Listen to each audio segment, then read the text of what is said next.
अस्सलाम वालेकुम। मेरे अज़ीज़ दोस्तों और मेरे व्यूअर्स, ये रात के तकरीबन 1 बजे का वक्त है। अभी कुछ देर पहले हम कुछ दोस्त एक डिस्कशन कर रहे थे और जिससे मैंने रियलाइज़ किया कि इस वक्त हाइब्रिड वार, जिसे हम 5th जनरेशन वार भी कहते हैं, उसका शुरुआत हो चुका है। इसकी शुरुआत तो 1980s से हुआ है, लेकिन अब ये है कि इंडिया, ये जितने भी पाकिस्तान के ख़िलाफ़ एजेंसीज़ हैं जो मुतहरिक हुई हैं, उनके पास ये लास्ट ऑप्शन है, क्योंकि फ्रंट पे आके लड़ाई करने की अब उनमें ताकत नहीं रही। तो लिहाजा मैंने ये रियलाइज़ किया और हमने ये फ़ैसला किया कि एक प्रॉपर चैनल के थ्रू अपने यूथ को गाइड किया जाए कि वो इस वार से कैसे बचेंगे।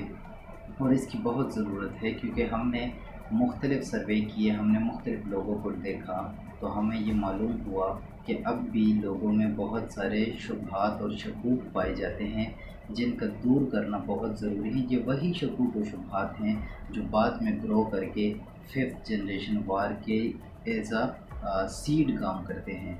तो लिहाजा ये चैनल, इसका प्योर मकसद ना तो ये अर्निंग के लिए बनाया गया है, ना मुझे लाइक्स और कमेंट चाहिए। इसका प्योर मकसद अल्लाह की रज़ा के लिए पाकिस्तान की खिदमत और 5th जनरेशन हाइब्रिड वार का मुकाबला और पाकिस्तान की हिफाजत है।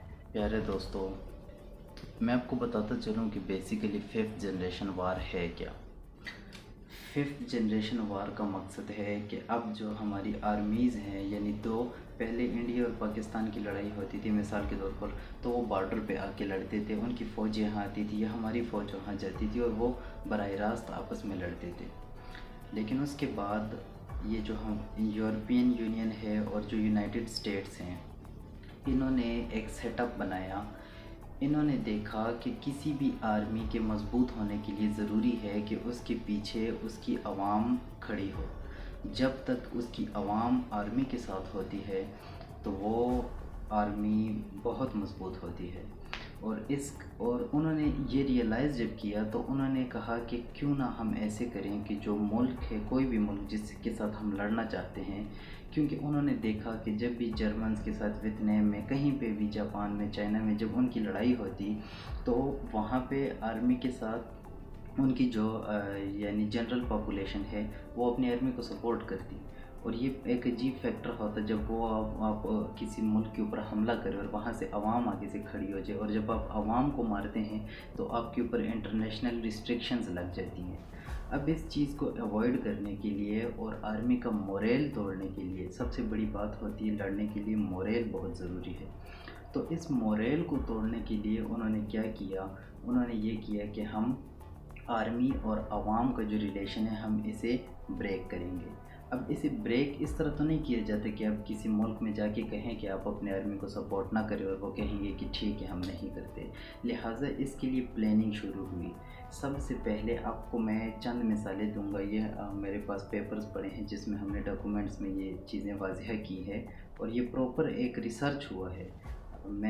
मेरा नाम मैं आपको बताता चलूँ, मैं इंजीनियर मोहम्मद कामरान ख़ान हूँ और मेरे दोस्त भी, हम मैकेनिकल के स्टूडेंट हैं, लेकिन हम साथ जो है इस चीज़ पे हम फोकस हैं कि पाकिस्तान को हम कैसे स्टेबल करेंगे इंशाल्लाह। इंडस्ट्रियल सेक्टर पे हमारे बहुत प्रोजेक्ट्स हैं, लेकिन इस चीज़ की हमें ज़रूरत फ़ील हुई। लिहाजा अब उन्होंने क्या किया कि उन्होंने लीबिया की मिसाल ले लीजिए। लीबिया दुनिया का अमीर तरीन मुल्क था 80s में। उसके बाद आप मिसाल ले लीजिए इराक़ की। कमांडर सद्दाम, जो कि एक मज़बूत कमांडर था, तो उन्होंने क्या किया कि जब तक उनकी आवाम अपने मुहाफ़िज़ों को सपोर्ट करती रही, यानी लीबिया में कर्नल कज़ाफ़ी को और इराक़ में कमांडर सद्दाम को, तो वो उनके साथ नहीं लड़ सकती थी। फिर उन्होंने क्या किया कि उनके दरमियान जो है उन्होंने गैप बनाना शुरू किया, और आपने देखा होगा कि कमांडर सद्दाम को उसकी अपनी अदालतों ने फांसी दी और जो कर्नल कज़ाफ़ी था उसको अपनी आर्मी ने मारा। और बाद में लीबिया और उसका क्या हाल हुआ इराक़ का, वो आपके सामने है और आप बेहतर जानते हैं। लिहाजा this was the practical of their, you can say their theory. इन्होंने जो थ्योरी की थी ये उसका प्रैक्टिकल था और ये कामयाब हुए। अब इंडिया ने और मोसाद ने और रा ने, जो एजेंसीज़ हैं पाकिस्तान के अगेंस्ट, NDS वगैरह भी, इन सब ने मिल के पाकिस्तान में इस वार की शुरुआत की, जो कि कल मेजर आमिर साहब बता रहे थे कि उन्होंने गिलगित बल्तिस्तान वाला एक ऑपरेशन किया तो, और अल्हम्दुलिल्लाह वो पाकिस्तान उसमें सरवाइव कर गया था, वरना वो गिलगित बल्तिस्तान वाली साइड यानी चाइना के साथ हमारा रिलेशन ख़त्म करना चाहते थे। अब चूँकि ये मेरी जो है पहली वीडियो है, लिहाजा मैं इसमें ज़्यादा डिटेल में नहीं जाऊंगा और ना ही जो है मैं इसको ज़्यादा लेंथी करूंगा, लेकिन आप लोगों से गुजारिश रहेगी कि चैनल के साथ जो है आप लोग कांटेक्ट में रहे। मैं आपको टाइम के साथ साथ सब फैक्टर्स बताऊंगा जो अब पाकिस्तान में हो रहे हैं। इनमें जो आपके पास सबसे पहला जो फैक्टर आएगा वो आएगा PTM वाला, जो हमारा फैक्टर चल रहा है गिलगित बल्तिस्तान वाली साइड पे। बलूचिस्तान वाली साइड पे जो हमारा फैक्ट्री चल रहा है, जो PTM है वो वज़ीरिस्तान में, और बलूचिस्तान वाली साइड पे जो BLA वगैरह का फैक्ट्री है ये है। जो हमारे मुल्क के अंदर है, ये अभी दुश्मन के पास जो है ना, हाइब्रिड वार के 3 तरीके हैं। सिर्फ पाकिस्तान में इसको अप्लाई करने के 3 तरीके हैं।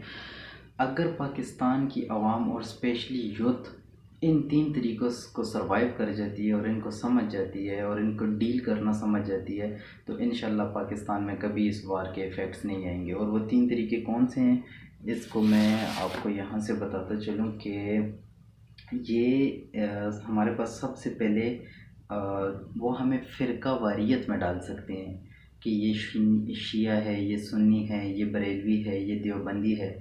जब हम इस चीज़ में आते हैं तो हमारे आपस के जो बॉन्ड्स हैं वो ब्रेक होना शुरू हो जाते हैं, और फिर हम कहते हैं छोड़ो, शिया मर रहे तो मरने दो, सुन्नी मर रहे तो मरने दो। ये चीज़ नहीं होनी चाहिए। दूसरी जो हमें वो क्या, यानी इस तरह समझ लें कि बुलेट उनके पास क्या है जो वो यूज़ कर सकते हैं, तो वह लिसानियत है। यानी जो प्रोवेंशल डिफरेंसेस हैं हम में कि ये पठान है, ये बलोची है, ये सिंधी है, ये पंजाबी है, तो ये चीज़ अगर हम में आ गई तो फिर इसके भी बहुत ख़तरनाक कंसिक्वेंसेस होंगे, खुदा न खास्ता। ये कई उस तक जो है ग्रो कर चुके हैं, लेकिन हमने इसको अब कंट्रोल करना है। और अब लास्ट जो सबसे इम्पोर्टेंट फैक्टर जो मैं शुरू से बताना चाह रहा हूँ कि वो पब्लिक और फोर्सेस के जो रिलेशंस हैं इनको ख़राब करना, और ये सबसे इम्पोर्टेंट फैक्टर है। हम शिया सुन्नी पे तो लड़ते हैं, लेकिन जब वक्त आता है तो हम एक हो जाते हैं। लेकिन खुदा न खास्ता अगर हमारी आर्म्ड फोर्सेस के साथ रिलेशंस ख़राब हो गई तो फिर ये आर्मी की वो मोरल नहीं रहेंगी। मैं ख़ुद बॉर्डर पे जाके उनसे मिल के आता हूँ, सोल्जर से, और मेरे बड़े ताल्लुकात हैं ऑफिसर्स के साथ भी। तो इससे उनसे मैं हमेशा एक ही बात पूछता हूँ कि सर आप हमें बताएं कि आप जान देने के लिए किस बात पे तैयार होते हैं। तो वो मुझे कहते हैं कि बेटा 2 बातें होती हैं, एक तो हमने अहद किए होते हैं पाकिस्तान की खातिर, और दूसरा जो है हमारी आवाम, कि हम जब अपनी आवाम के बारे में सोचते हैं तो हम कहते हैं कि ये सौदा महंगा नहीं है कि अगर हमारी जान चली जाए और हमारी आवाम बच जाए। तो इन चीज़ों का ख्याल रखना होगा हमें। आज की वीडियो में मैं ज़्यादा डिटेल में नहीं जाऊंगा।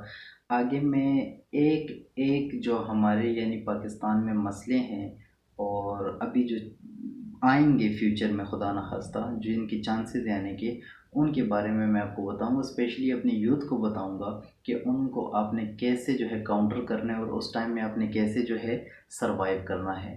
तो अभी मैं आज की इस वीडियो को बहुत जल्द कंक्लूड कर रहा हूँ। ये बहुत छोटी सी एक वीडियो है, मकसद सिर्फ आप लोगों को पूरा सीन समझाना है कि सीन क्या है। सीन ये है कि हाइब्रिड वार हम पे लागू हो चुका है।